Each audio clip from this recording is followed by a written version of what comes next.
Premier Radio. Every election has its star performers who play a leading role that affects its conduct and general outcome. Premier Radio has identified 4 players that had a tremendous influence on 2023's Nigeria's presidential election. The first on the list is Chief Olusegun Obasanjo.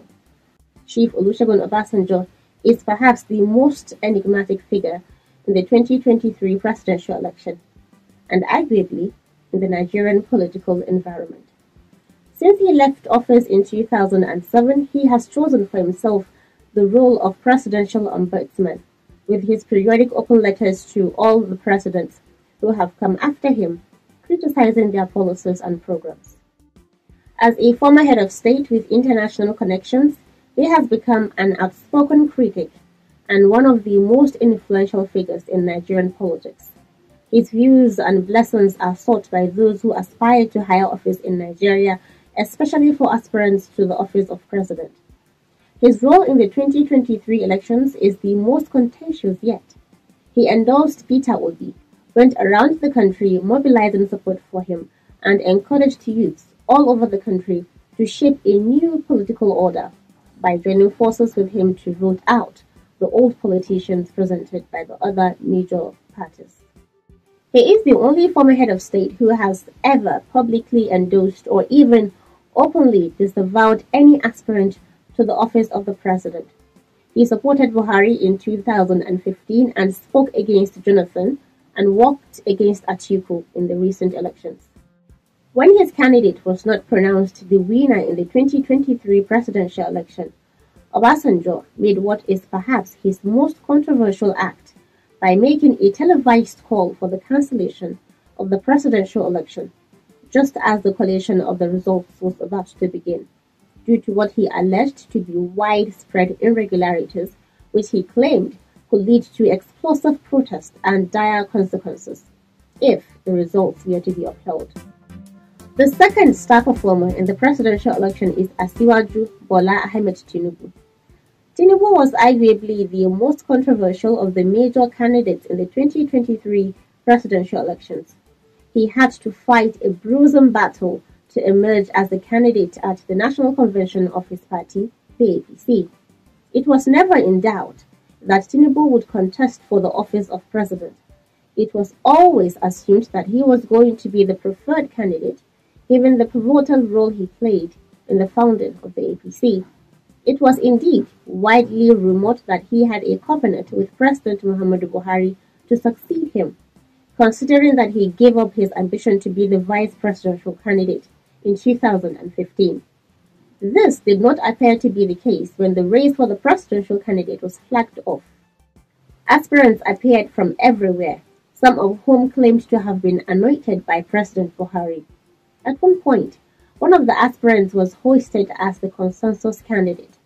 It was clear that there were many powerful forces that did not want Tinubu to be the candidate of the party.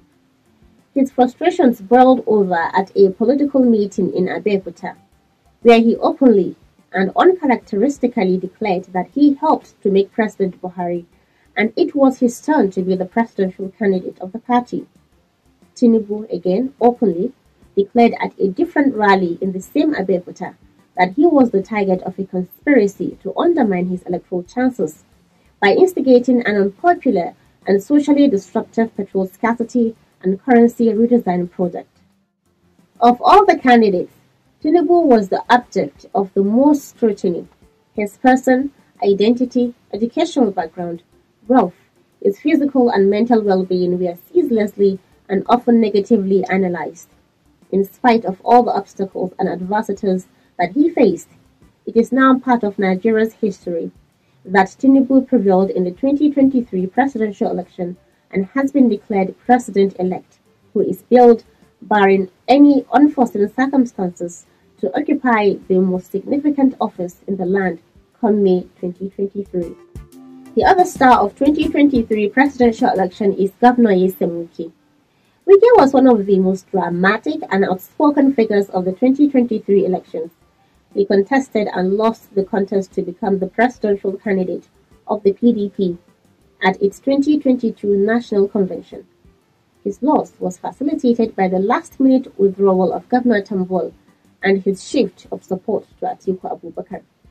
It was a devastating blow to Wike in view of the fact that he had been the pillar of Tambol's aspiration and strong showing at the 2018 National Convention of the PDP, where he finished as the runner-up to Atiku. Wike's frustration was aggravated when he was bypassed in the selection of Atiku's running mate in favor of Governor Okowa of Delta State. Wike had invested heavily in the PDP. He almost single-handedly kept the party afloat after the party lost power to the APC in 2015. He imposed his man, Secondus, as the national chairman, funded the activities of the party, and caused the 2018 National Convention of the party for the selection of its presidential candidate to be held in Port Harcourt. All his investments and manipulations for 7 years came to naught. Wike transformed into a thorn in the flesh of the party. He became the fulcrum and leader of the 5 governors who preferred that the presidential slot should have rotated to the south and demanded that the position of the national chairman should revert to the south for regional balance. His maneuvers and shenanigans and utterances became a thorn in the flesh of the party. He taunted the party at every turn with his dramatic speeches and comic posturing. While he did not leave the party nor openly declared support for any other, he ensured that the PDP did not score the highest votes in a state that had traditionally been its stronghold. The last star in this analysis is Mr. Peter Obi. Peter Obi was the biggest star of the 2023 presidential election. He virtually came from nowhere to lead a fringe party into a toe-to-toe battle with the 2 heavyweight political parties that have dominated Nigeria's democratic space for 23 years. It is remarkable that the end of what appeared to be a mightily uneven contest, the Labour won in 12 states, the same number won by the APC and the PDP. Significantly, the Labour Party also won in the Federal Capital Territory, FCT, and in Lagos. Although Peter Obi had contested in the 2019 presidential election as running mate to Atiku Abubakar on the platform of the People's Democratic Party, he was relatively an unknown in the scheme of national politics. It is not surprising that people generally laughed his presidential ambition off and scoffed it as social media campaign among the youth. The common refrain was that he lacked the necessary national structure of party organization to unloose the grip of the 2 dominant parties on the electorate. To the surprise of all, his candidacy gained traction among urban youth who are yearning for a change from the old political order. Obi promised to recalibrate the system, fight corruption, and make the country work for all. Peter Obi benefited heavily from a bloc tribal support from his tribesmen, the Igbos, all over Nigeria and the world. Hence the solid bloc votes he got from the southeast and other states, with significant Igbo population.